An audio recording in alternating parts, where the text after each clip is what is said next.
Hello, Tim. Thank you so much for joining me on my podcast today. Oh, thanks for having me. Oh my goodness. I'm super excited to talk to you about target focus training and your books and everything. And this is actually like just perfect timing because, of course, shout out to Dr. Mark Chang, who kind of introed us, but we were talking on our podcast and self-defense or awareness, something came up and I'm like, have you read When Violence is the Answer? And he's like, is that Tim Larkin's book? And I'm like, yes. And then all the dots connected. So we were really excited. Mark's incredible. He's been such a great guy over the years. And it's funny. He came out when he was doing work as a roving editor for Black Belt. He came out to one of my seminars. Yes. And he was just super complimentary, and we've remained friends ever since. I knew Mark when he had short hair. Yeah. Yes. Apparently I had met Mark when he had short hair because we weren't in the same martial arts circle, kind of, right. But we really just connected this year. And it's just been like, I've already had him on the show twice, and just such a great resource for movement in general. But it was so great that there was that connectivity because of course I had read your book when it first came out. And I loved telling people I was reading a book called When Violence is the Answer because they know me and they kind of laughed. And I'm like, no. Let me explain. But I figured you could probably explain to people because, of course, the title is very attention grabbing, but I think it's highly misunderstood, of course. So perhaps you can kind of share why you designed this program and what it really means for our listeners. Yeah, I mean, I named the book. I had to fight to get that name, and obviously, it wasn't the best from a marketing standpoint, from a book marketing standpoint, because of what you say, people, oh my God, violence, when it would ever be the answer.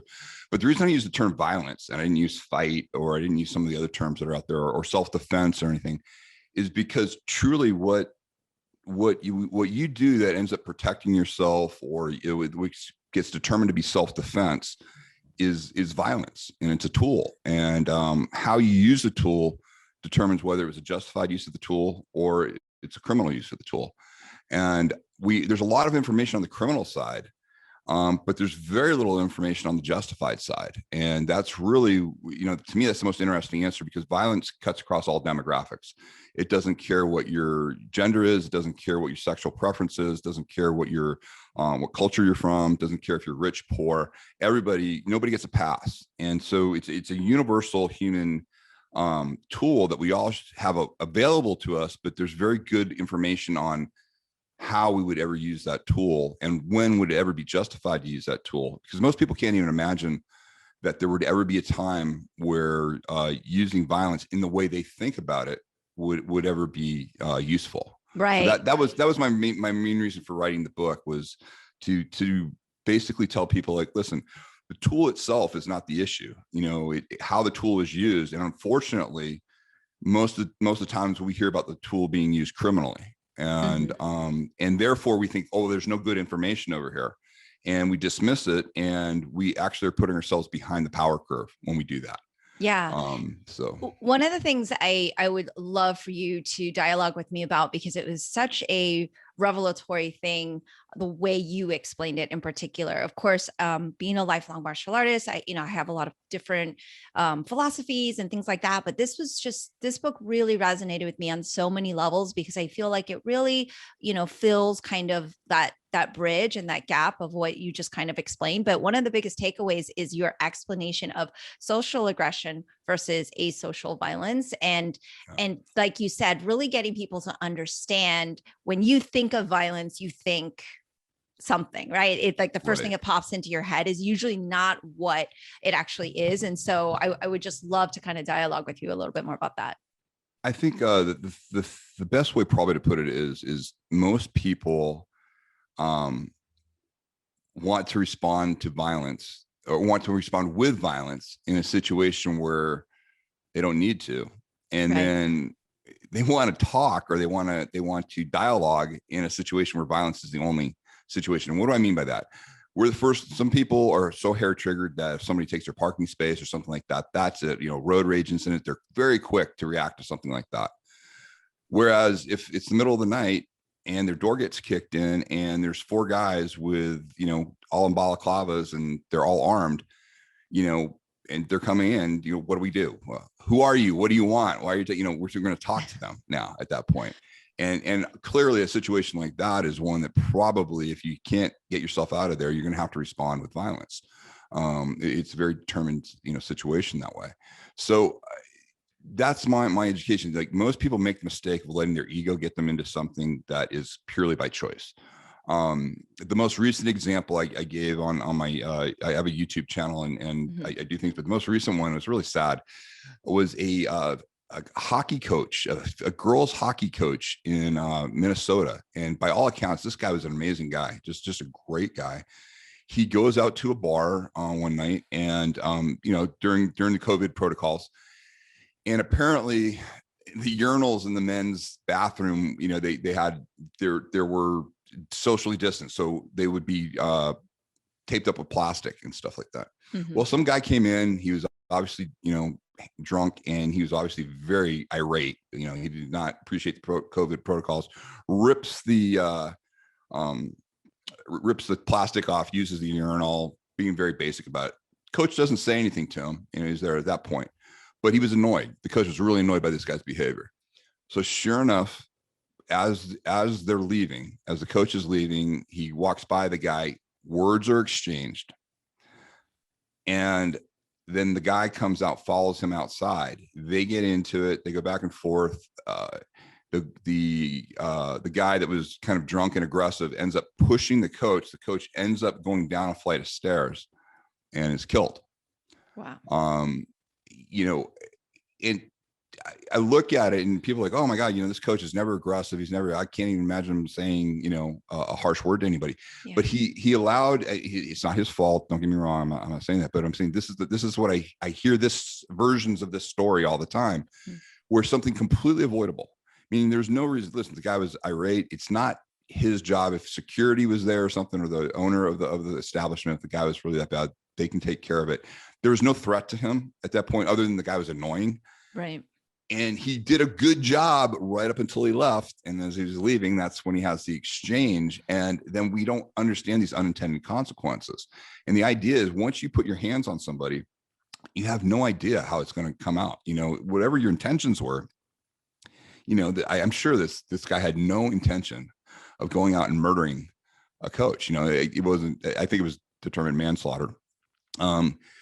But this coach had no idea that, he was going to lose his life over this. And in the book, I talk about the 3-day rule, and 3-day rule for me is basically whatever incident we're talking about right now, it's really got you enraged and thinking you have to respond. 3 days from now, is it going to matter to you? Meaning 3 days from now, if you're sitting in a jail cell, or God forbid you're 6 feet under, will you still tell yourself in those situations, yeah, there's nothing else I could do. I had to respond the way I did. And very few things meet that threshold. And so, having that mindset is extremely important. And you have to do that work ahead of time. Meaning we have to think about this stuff ahead of time, because you don't want to make it in the spur of the moment, because spur of the moment, your emotions are going to get away with you. And I am not immune to any of this. There are times where I will get triggered, but because I've done this, I'm able to walk myself back if it is not a imminent threat. So antisocial aggression versus asocial violence. What are we talking about? Antisocial aggression is usually unpleasant. It's usually most of the things like we're talking about road rage incidents, people just being obnoxious, having arguments that could escalate into violence. It definitely could escalate into violence, but it hasn't got there yet. And you have the ability to get yourself out. You can disengage, from that in some way, shape, or form, or you can just exit, Asocial violence is, to me, the more interesting aspect of it, because asocial violence is it's like the black swan event, but it is imminent, grievous bodily harm is coming at you. Meaning, if you had an escape, you would have taken it. If you could have talked your way out of it, you would have. All of that is gone now. And the person who is about to engage you is not even engaging you like a human. They're looking at you as just some sort of a target or opportunity. And in that situation, if you don't recognize it being asocial, and what I mean is, a predator who is in an asocial mode loves it when you try to use your social during those times. As you're talking you're trying to talk to them. Hey, what are you doing? Hey, stop, while they're stabbing you.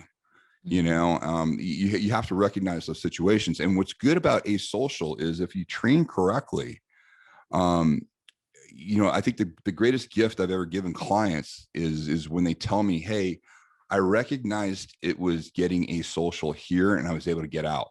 Had I waited, it would have gone horribly wrong later. But they understand the idea, the lack of communication, when I train people at a seminar or anything, there's no social on mats. Like there's none of the great things that I grew up with combat sports and martial arts. You know, we're helping each other up. We're playing really good music. We're doing all that. I don't do that. I create a completely asocial environment when we're in there. You know, it's not a brutal environment. It's just, you know, there's no helping hand to help pull you back up after the last technique or anything like that. You know, we are training for violence. We are training for going up against a violent predator who just is not going to give you any of those social niceties. And what's interesting is just training in an asocial environment makes you much more attuned to asocial. And it's one of these strange things. It's not, we can talk about it the way we are, but when you experience it, you know, when you kinesthetically experience it in a training mode, that's what sticks with you. And that's the interesting part in that. And that's where people make the most, the biggest problems. There's prison video that I use, and there's an interview that's done by one guy during the prison, and he murdered another inmate. It was, you know, it was done on HBO. It was called Gladiator Days, and it was interesting when they interviewed him. He was talking about just the idea of living in an asocial environment like prison, and he said, he goes, yeah, I've seen guys not know that something's about to be real, and you know, they don't understand, and then they get themselves knocked off, and then you use an expletive, they get themselves effed up. And he goes, that won't be me. He goes, because I know, I see what's about to go down. That's just gone asocial, and this guy doesn't know. And so the reason I look to uncomfortable places like, you know, federal penitentiaries, I study prison gangs. I've actually interviewed, you know, ex-leaders from these gangs. It's the way they use violence. They use violence in such a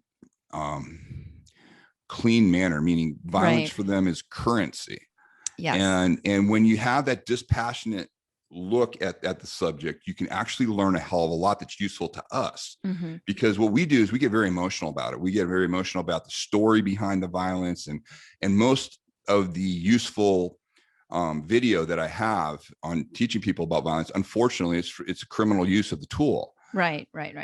And so getting people to understand that it's okay to look at stuff like that to learn, and it doesn't make you one of them. You know, they say studying violence does not make you violent. And that's probably one of the bigger messages that you put out, because that's what's being used against us as citizens right now. Meaning we're told that, you know, we need to learn self-defense, quote unquote. We need to learn, you know, the counter to violence and stuff like that. And that puts you 2 steps behind if you think like that.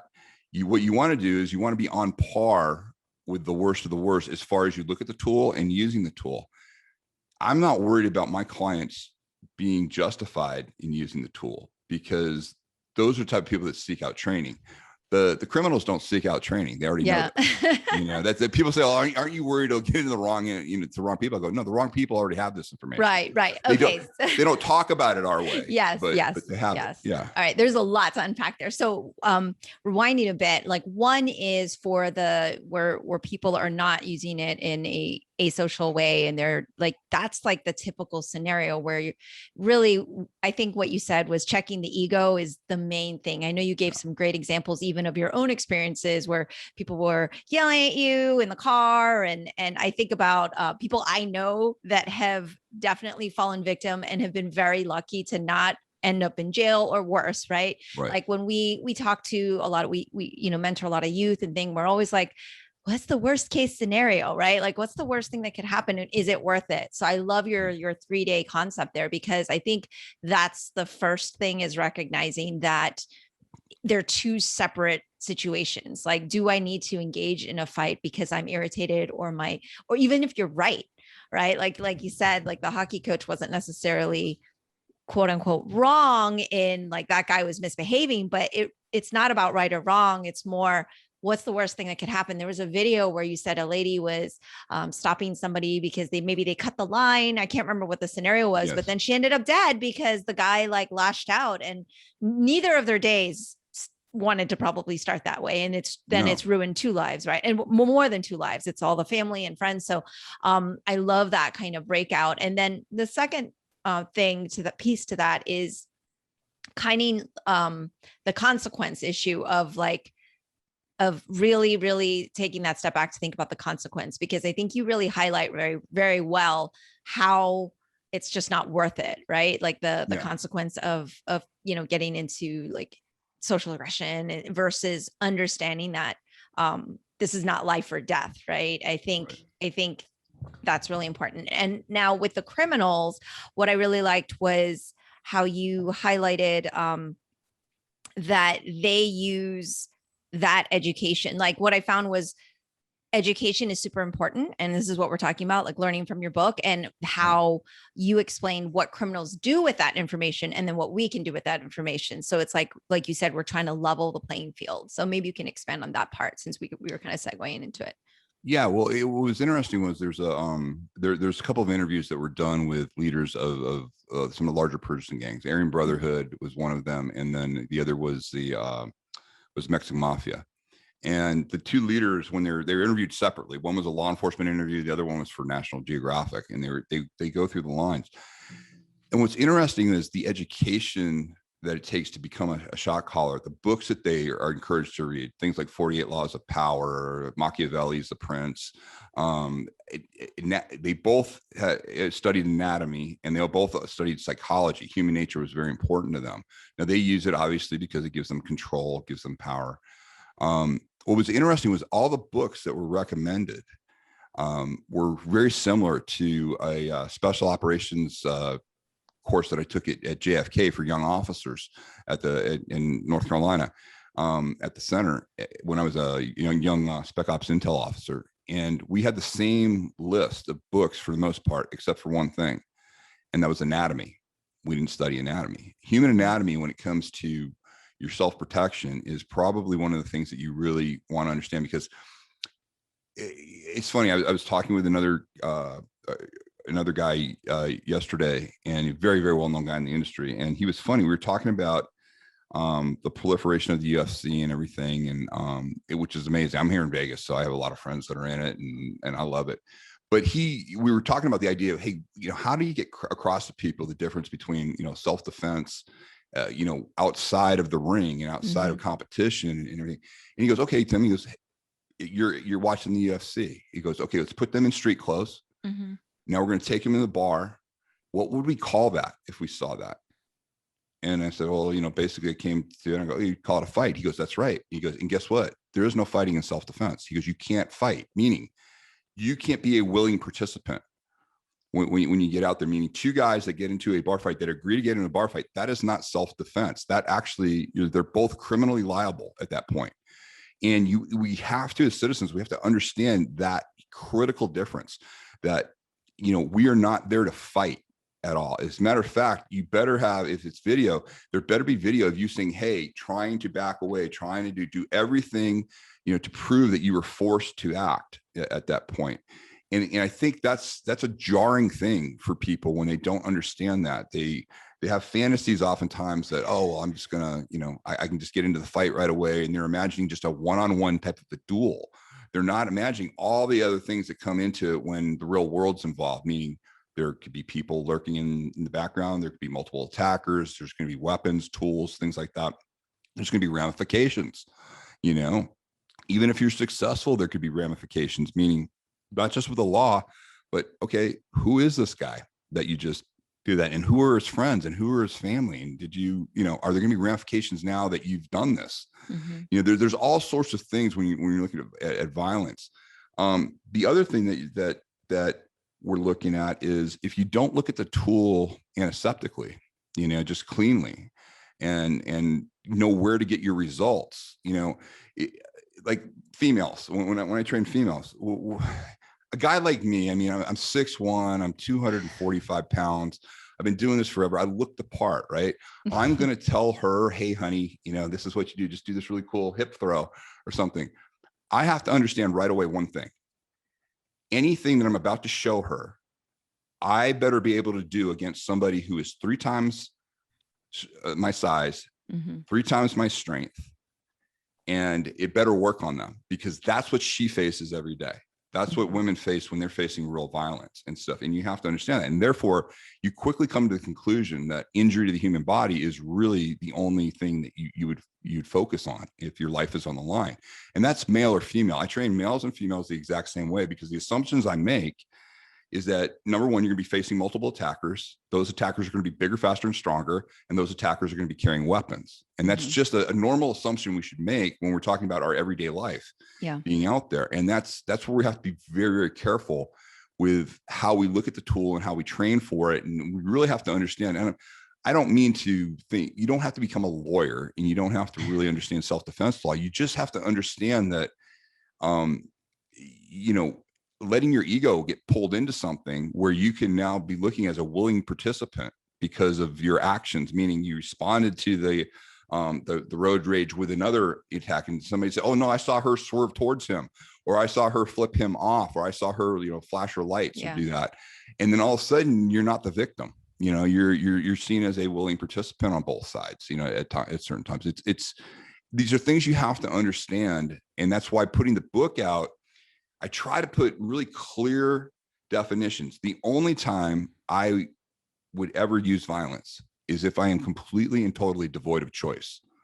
And if you have to ask yourself, is now the time? It's not. Exactly. And that's just it. So it's a very clean way to look at things. And it also really, it causes the great thing about understanding the difference between antisocial aggression and asocial violence is the behavioral changes that go through people, especially if I take them through, say, a weekend seminar where I introduce them into concepts. And then I also, they're physically working on the mats on this, and they're understanding how to literally shut down the human body. I don't pull any issues. I show the most, effective manners to, put somebody out. I mean, the idea is I want that person non-functional. Non-functional means they're unconscious, they're injured in such a manner that they're no longer a threat, or they're dead. Yeah. Those are the stakes that we're talking about. And I have to be okay that every time I go to put my hands on somebody, it may end up like that hockey coach situation. No matter what I'm trying to do, I may think, well, I'll strike him to the solar plexus, take his air, no big deal. Well, I strike him to the solar plexus, and the guy looks amazing, probably looks like the Rock in his prime. And yet all of a sudden he's clutching his heart, he's turning blue, because I don't know that he has genetically bad heart, and I just triggered an arrhythmia. Yeah. And now the guy's dying, over what I thought was a safe, strike. We just have to understand crossing into the physical plane has huge ramifications. And therefore you got to have yourself really clear definitions. When would you ever do that? And that's where it really helps. And what's interesting is, like, there's other things that are going on right now. The Asian community right now is having all this random violence. It's there. And it's an interesting phenomena, because it's not a phenomena. It's actually not just Asian, but random violence like this against an identifiable group. The reason we learned this, studying the prison gangs. Oftentimes everybody thinks it's racism that is the main determinant why we break off into groups. And it's not that. It's like goes to like right away. And so if you bring up, like my buddies at MCRD, they bring in a new recruit to class, all the sergeants, bring them in. He said, it's amazing. We leave them all in a group. They all identify by race. They all go into racial groups immediately. That's what happens. And of course, it's the Marines' job to make them all Marines and work with each other right away. But it's a human nature thing for us to do that. And then what you'll see these extremes where, random people for some reason are being attacked, because what I try to tell people all the time is individuals can love and care about people. Groups can hate. And when you understand the reason I'm saying this is, what happens is when we saw what happened in the last year with a lot of the protests and the riots and the violence that we saw, and then what we're seeing now is a lot of people were really focused, from my perspective, on being upset that they thought the world should be a certain way.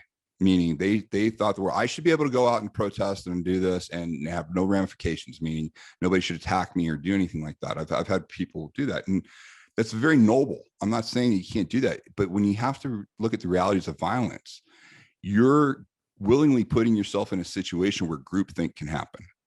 And if you do that, then, it's the equivocation of, if I have female clients and they say, well, I should be able to run at 10:30 at night with my earbuds in, right down the street and not get molested, not get attacked or anything. I go, absolutely, you should. You should absolutely be able to do that. I go, unfortunately, though, it also profiles you as an easier potential victim for a predator. Mm-hmm. So you're willingly putting yourself in there. So right. When you understand violence, you will understand that things like this can happen. And therefore you're more careful, when you come out there. You're not going to just take the walk down the street as the normal walk down the street. This is not justifying any of the violence. What I try to do with people is just understand that this is human nature. This is what happens, especially when groups get riled up. And therefore, if that's the case, unfortunately in our country, we have a history of doing terrible things, to the Asian community, that came in. I mean, we interned them during World War II, which is unthinkable. Right.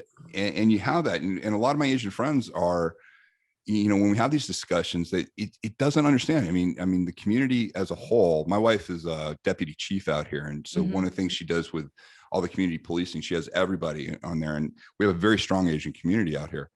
And what's amazing is how all of a sudden people that are just productive members of society, having a great time, raising their families, all of a sudden, now they're worried about, oh my God, am I a target?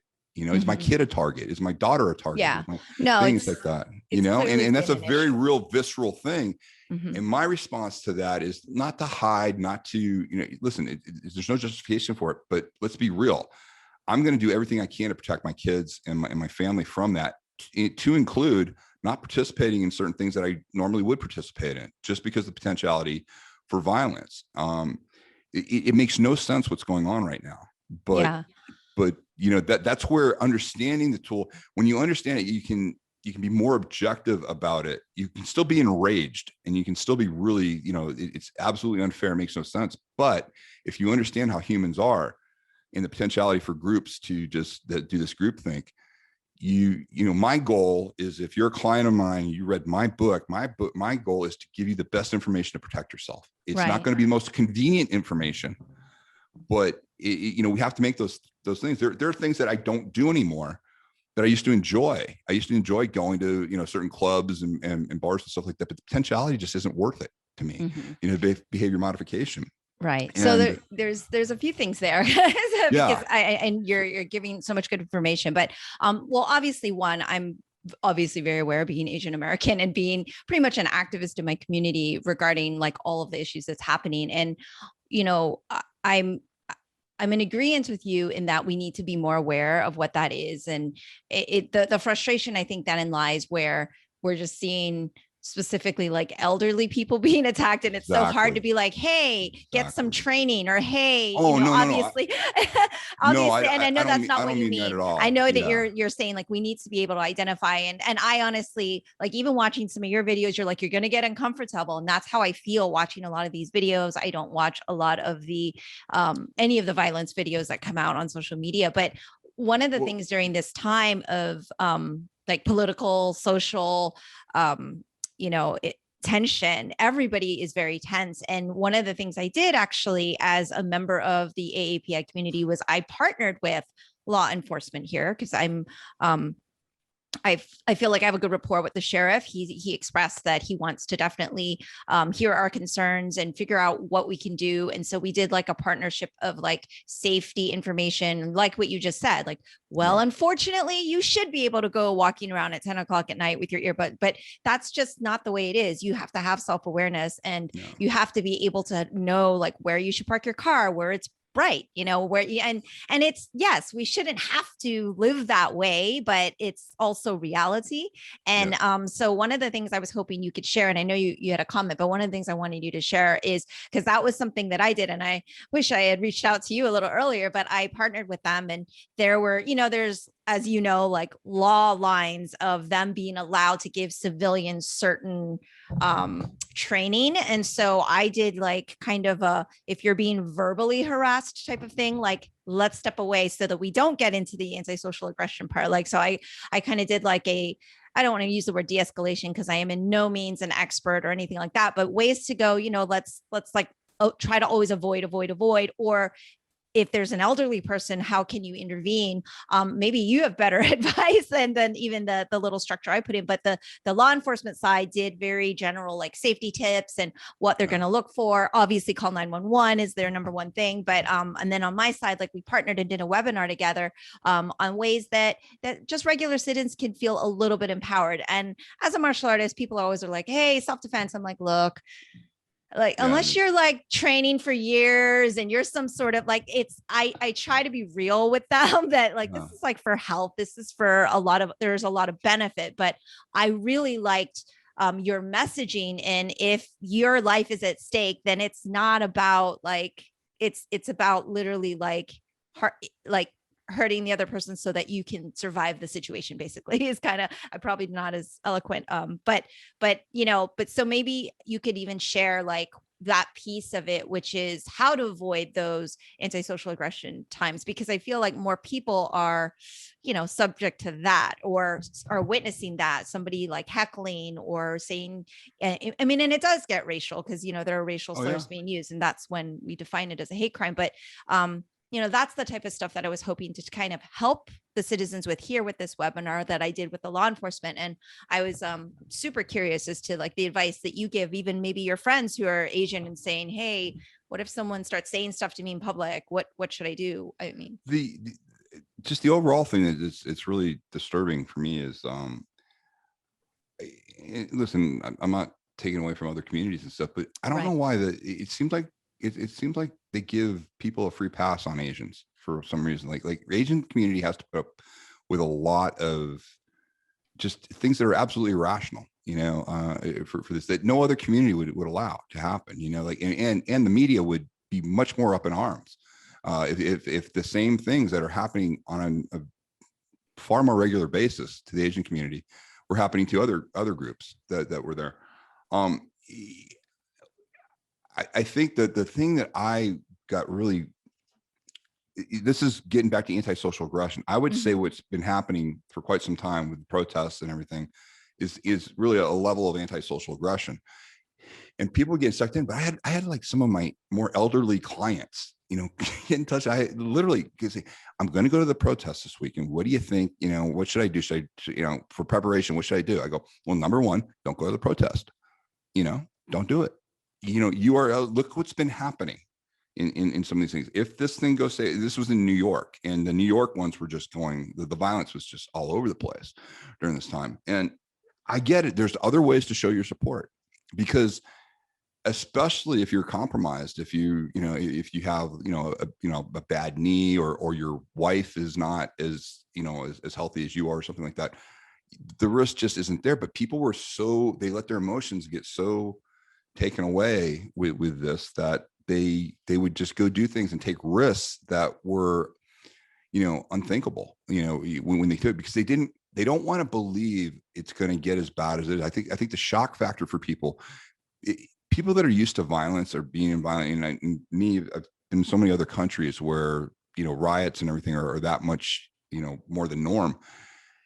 When you see the cauldron that our country's had for the last year and a half, you know, basically, you know, there's that perfect storm. You've got the political tensions, you had COVID, and then you had the George Floyd situation just erupted everything, and it was people cooped up, and so it's worse than you know, we've ever seen it in our country. Yeah, at this I point. definitely agree with that it was a perfect storm of why there was Yeah. that reaction. And that's where you saw this increase in violence, and then the strange responses that we would get from some of the law enforcement community, you know, some of the leaders, political leaders that were allowing things to go far beyond, you know, a protest at that point. So it was strange, you know, people literally calling 911, being told, sorry, we can't send anybody. I mean, so it's scary stuff, you know? Yeah.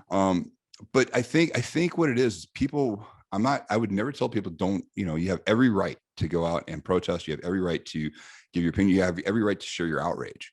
The problem is you have the right to do that, but you don't necessarily know what the response is going to be, and that's just it. We're in a stage right now where I'm not advocating don't have an opinion or don't have, strong morals. Be very careful though, the situations that you put yourself in to vent those, because the emotional triggers on people right now are just ridiculous. I mean, think what it would take. What would it take to somebody to literally walk up to an innocent elderly person and just hit them?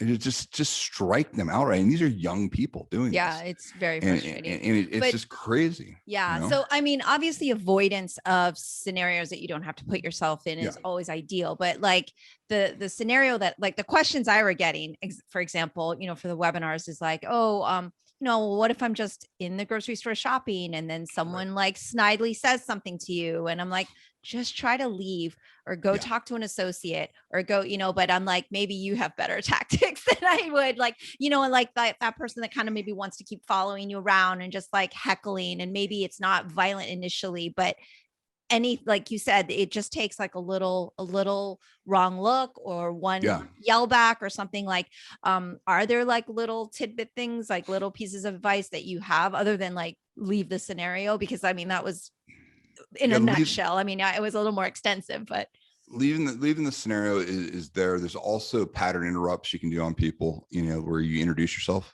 You go, hey, somebody's, throwing slurs at you or something. Go, hey man, I'm Tim. Because then all of a sudden you're humanized. Like I said, groups hate and individuals can show compassion. And when you do pattern interrupts at times, it's amazing to see some of the response sometimes. And the person all of a sudden, like, the glaze goes away and they recognize, oh, this is a person I'm talking to, because they're seeing you as part of a group, or they're seeing you as just an easy target or something, and they're dehumanizing you, when they're doing that.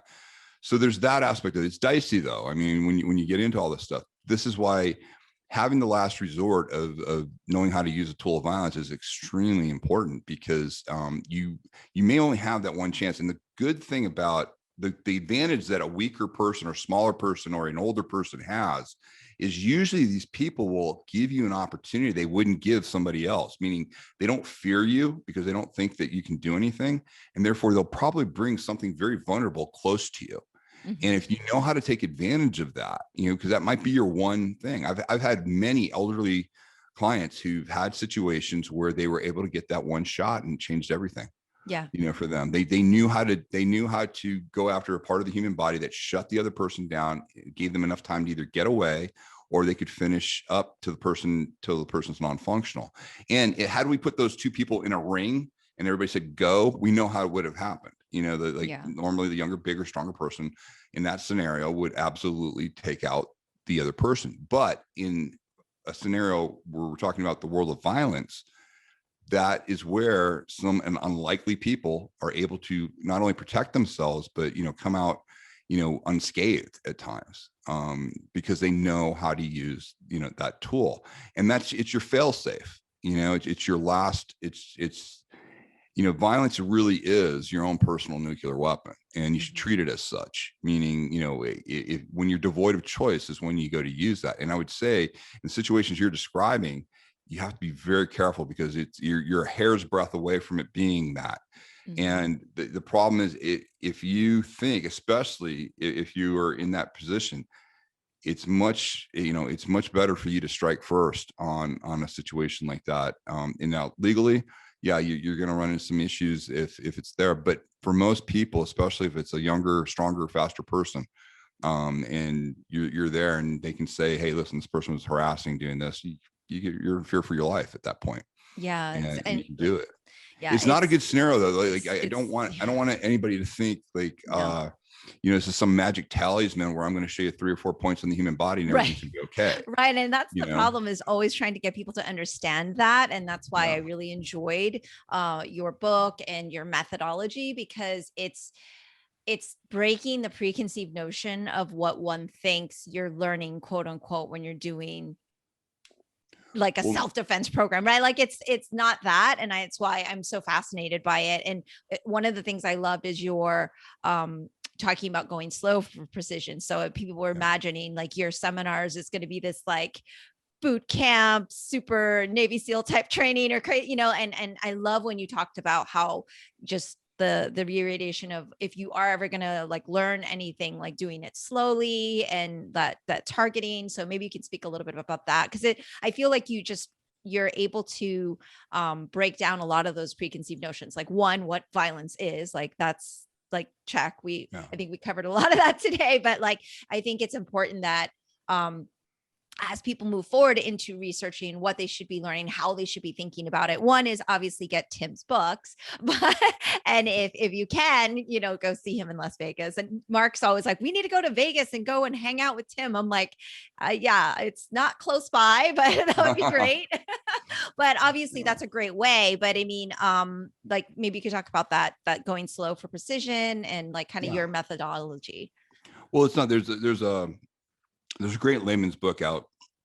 It was written, I think 2007. It's called The Talent Code. Daniel Cohen wrote it, and Coyle wrote it. And great. I mean, just a great, talking. He looked at 7 different disciplines, from tennis to soccer to piano playing and music training. And he found at the highest levels, all these institutions were producing people at the highest levels, world champions and stuff. And they all employed some version of the same, they call it deep practice. It's like the term right now, but really it's just slow methodical training. And it was interesting. When I went through military training, I went through the SEAL teams before I was injured.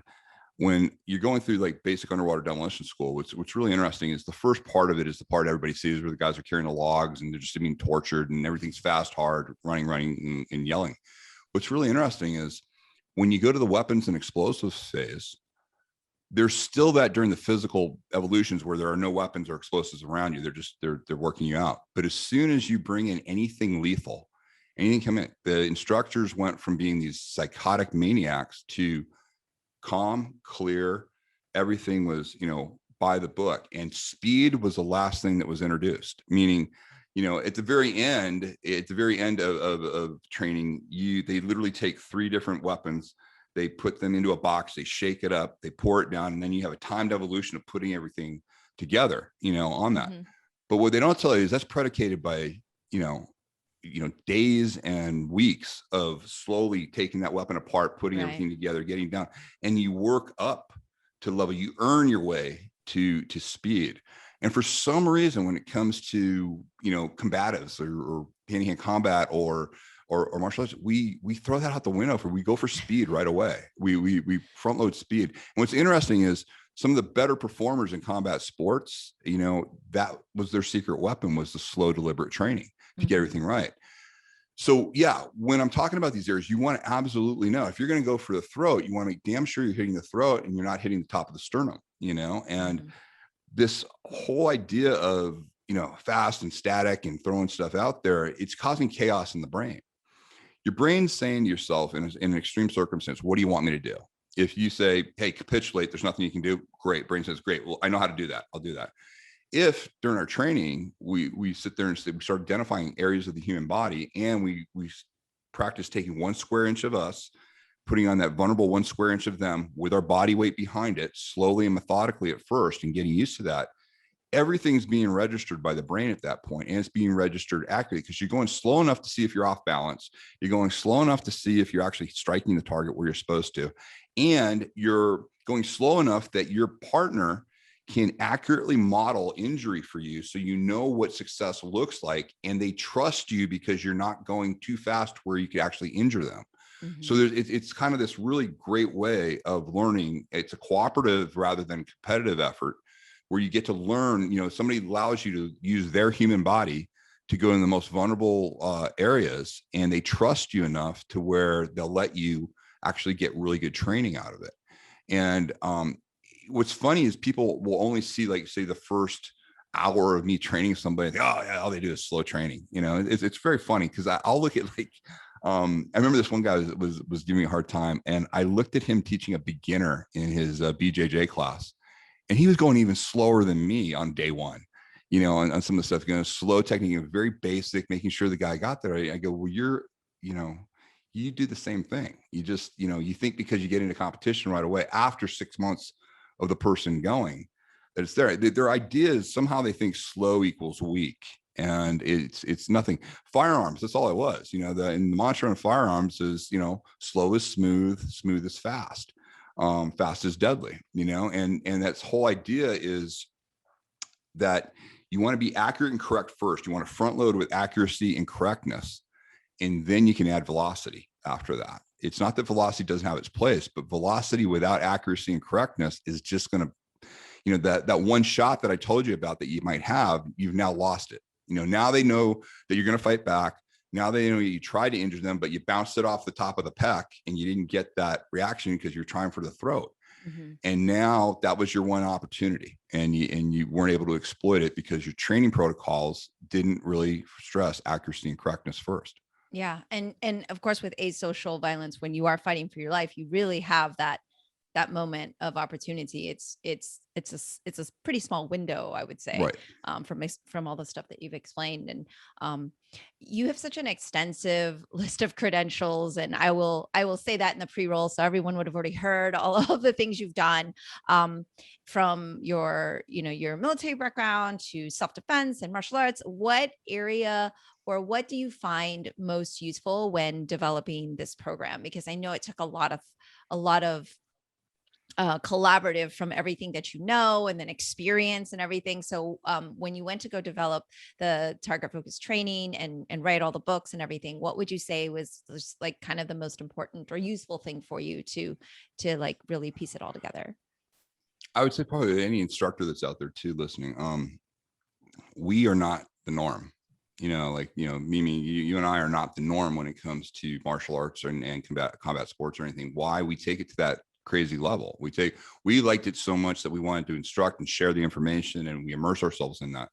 I think the biggest revelation for me was the vast majority of people don't want to learn self-defense. They don't want to learn self-protection. Mm-hmm. What they do want to learn is, how can I live a life that minimizes the chance that I'll ever need self-protection? And once I understood that's really what my clients are coming to me for. It's like, yes, some of them will train and they'll go on and they'll like it and they'll find it. But the vast majority of them are saying, hey, how can I live a life that will minimize the chance that I would ever need to use this information that you're about to give me? And that's where the behavioral changes start. And that's why I stress so much on the antisocial, and because that's the real message to people. That's where I can make the biggest impact on society, because I can't train everybody, nor would everybody want to train with me. Violence is there's no payoff in learning violence, meaning it's just something, it's a necessary tool that if you need it, great, but you really don't want to ever have to use it, because it's not like winning a competition against a really highly trained opponent that you have and you guys have agreed upon rules and it's fun and it's great. It's skill against skill. It's a very positive thing. And you can learn from that. Violence, there's nothing to learn. It's you use it for survival purposes only. It's horrific what you have to do to the human body to survive in a situation like that.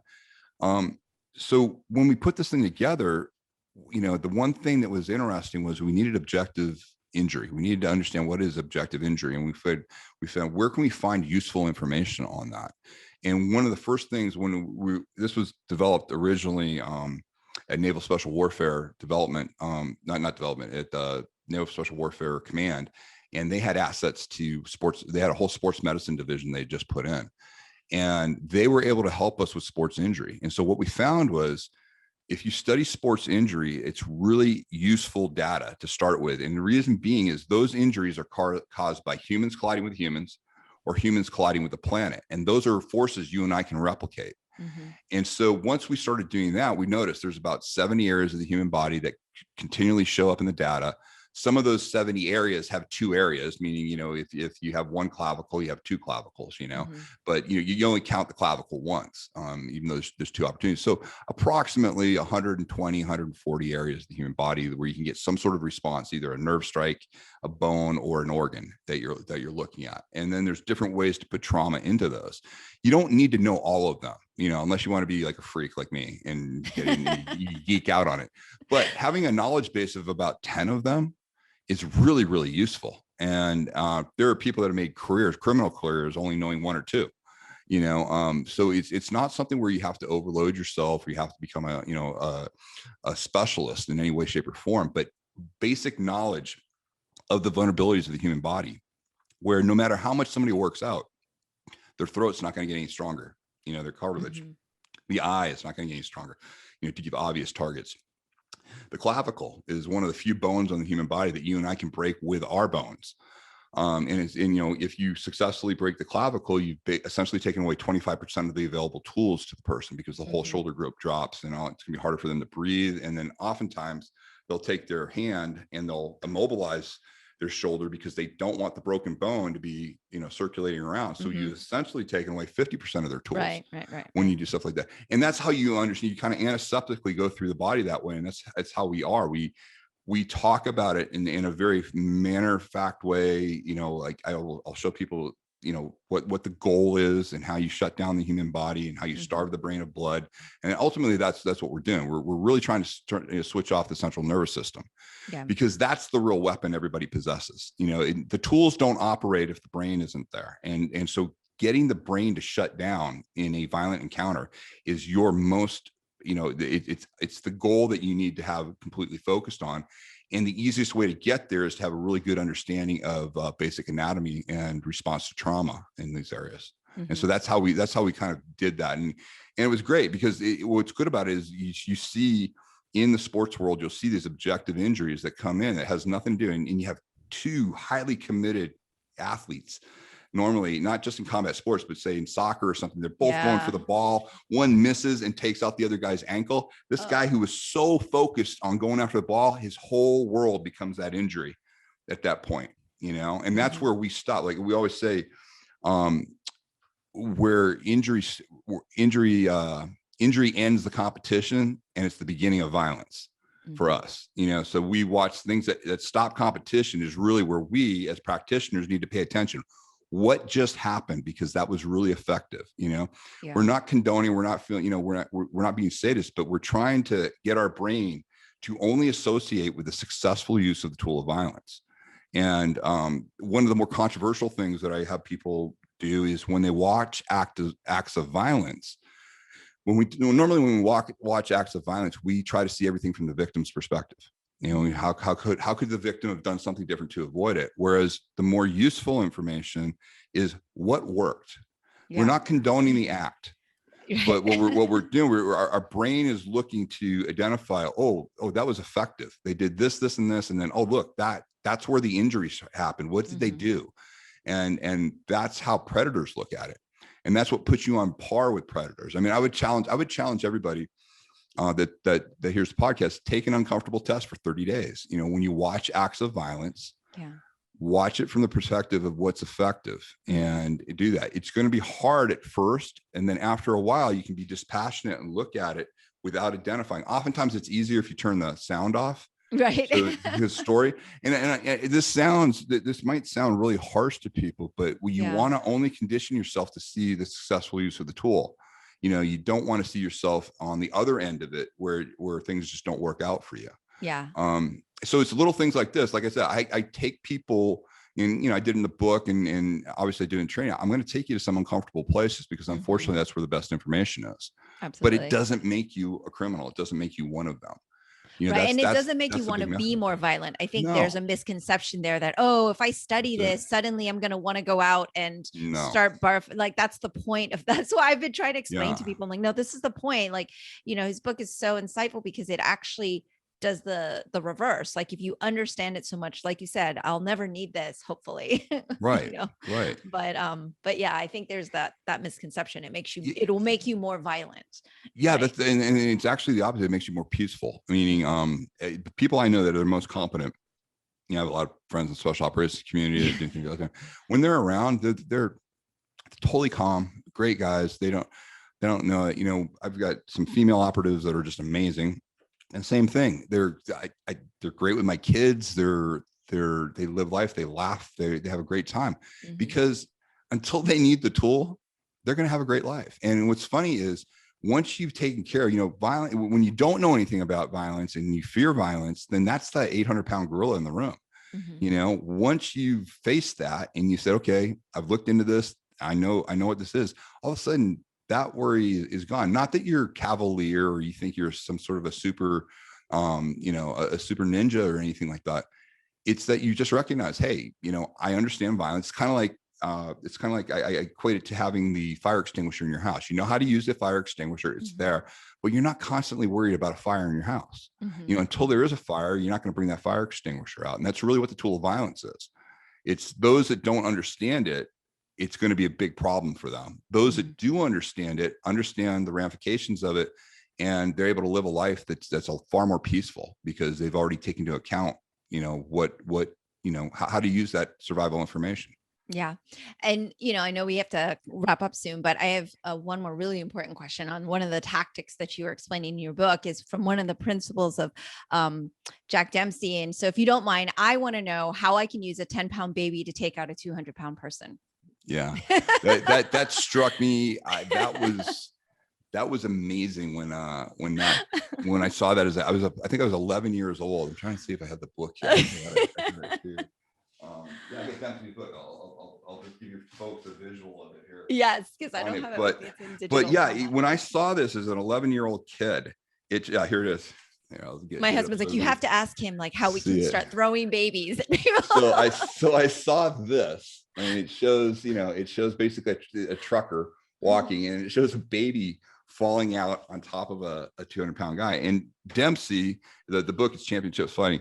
His whole point was even 10 pounds of body weight used in an event can injure a much larger, person. And so the great thing, especially when I'm training women, I tell them all the time, hey, I only weigh 90 pounds. I go, okay, who wants 90 pounds thrown into this area of their human body? Right. Nobody does. And if you understand how to deploy body weight into everything that you do, which I think is one of the things, that's another thing that going speed and static striking is really so detrimental.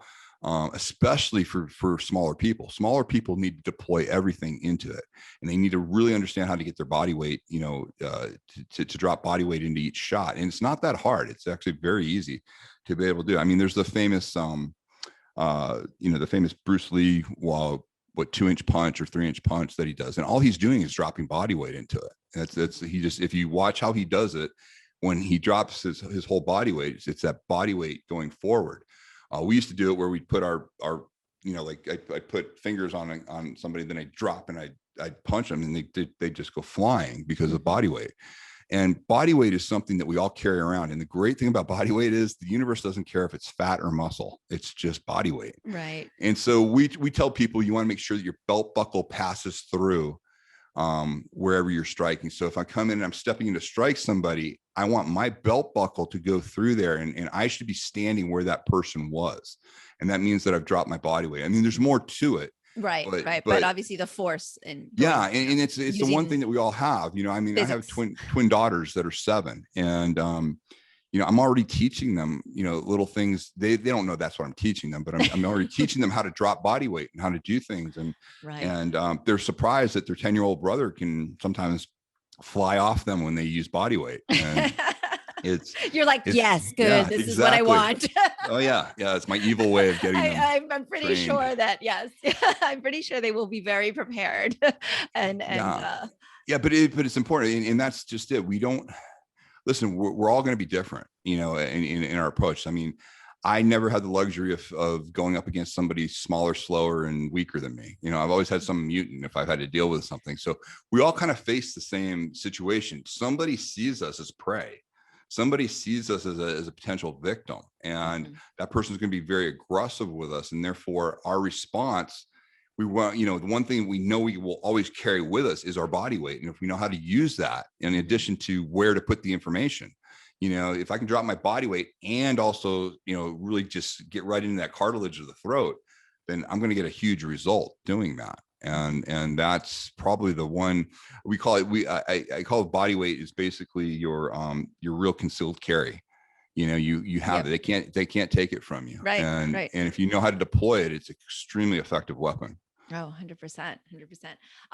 In closing, I just want to say, I also really enjoy a lot of your video posts and the information you're giving. So I want everyone to please go check that out and listen. But I really enjoyed, I think it was your daughter that drew a picture representing you and representing mom. And you said, look, it's the more fun parent. So exactly. I enjoy a lot of that. Oh, that's so great. Yeah. Every so often, because I post a lot of stuff that's kind of harsh, obviously my videos, my interview, it's good. And I like to show people, hey, I take what I do very seriously. I do not take myself seriously. My daughters do a very good job of keeping me grounded that way. It's very, very funny. They tend to do that, those little humans. Yes. They have I'm wearing a Rocky Marciano shirt today, and they kept calling it Rocky Macaroni, and they thought it was so funny. And just, daddy's wearing a macaroni shirt, and they knew they're just tweaking me because they know who he is. And I'm from Boston, and so one of the originals. I'm from Boston. my grandfather actually was good friends with Rocky Marciano's dad. Oh, cool. And so growing up, so the kids know that, but they just like to tweak me.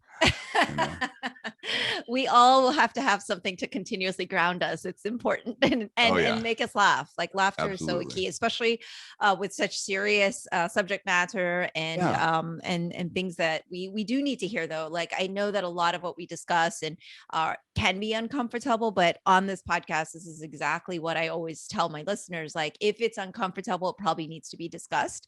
And so, I mean, it's certainly something that I think is super important. And so I'm so thankful to you for sharing with me today, taking the time out of your very busy schedule to go through stuff that you talk about all the time, that you've had to talk about over and over. And so I know that it can be, a lot, very tedious, and but I appreciate it. And again, I really enjoyed the book. I learned so much, and hopefully we will get to come out and meet you in person and do some actual training at your place out there. That would be really great. So thank you so much, Tim. I will link all of your stuff here so people can go out and buy your book and learn more about you and all of the really cool things you're doing with target focus training.